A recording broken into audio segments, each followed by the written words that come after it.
War affected us and forced us to leave our home. I wish I could go back. After 10 years, our future became all about war. Our life in Syria is difficult. Our house was destroyed in our village and now we live in a tent. Due to COVID-19, my siblings and I started attending classes on one mobile phone.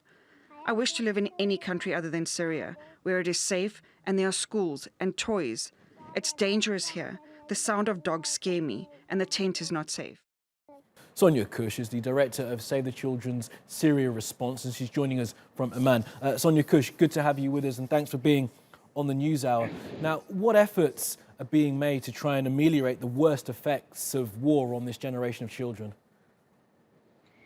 Well, it's really tragic that we've reached this point of 10 years of conflict. We have a whole generation of children now that really know nothing but conflict. And when we spoke to them in the report you mentioned, the overwhelming sense we got from those children is that they don't feel safe. They face so many physical risks, whether it's living in tents that flood, whether it's their schools being bombed or occupied by armed groups, whether it's violence that they witness on the streets. So what we first need to do is make sure that those children are protected. And as the children themselves said, the number one way we can do that is by ending the violence. That's really the only thing that's ultimately going to make sure that these children are supported and protected and safe. Absolutely. And that sort of sense of psychological insecurity and actual physical insecurity in many cases, Ms. Khush, is something that these children will have to deal with for many years. And I wonder if we look back at other refugee crises, I'm thinking about the 10-year war in Lebanon and other parts of the world, what have the children of those generations been like once the war has ended and they've lived their lives outside of conflict?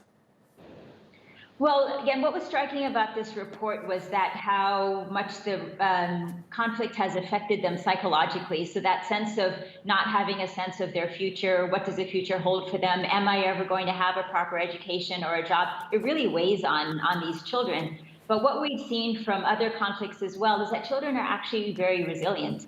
So if we can get them into feeling safe, if we can get them into school and they get an education, they can actually survive and thrive. And you see that a lot now with the Lebanese children who grew up during the time of the Civil War. A lot of them are, my colleagues now in Lebanon and doing amazing work because they were strong, but because as well we were able to get them an education. And I think that's the second most important asset the children themselves had, was first end the violence, and second, let us get back in school so we can recover and start to think of a positive future.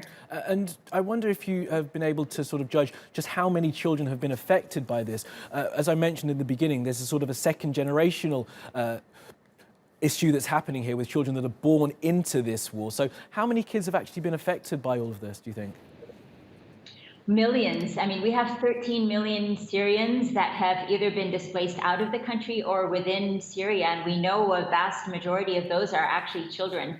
So in Syria itself, for example, we have more than 2 million children that are not in school.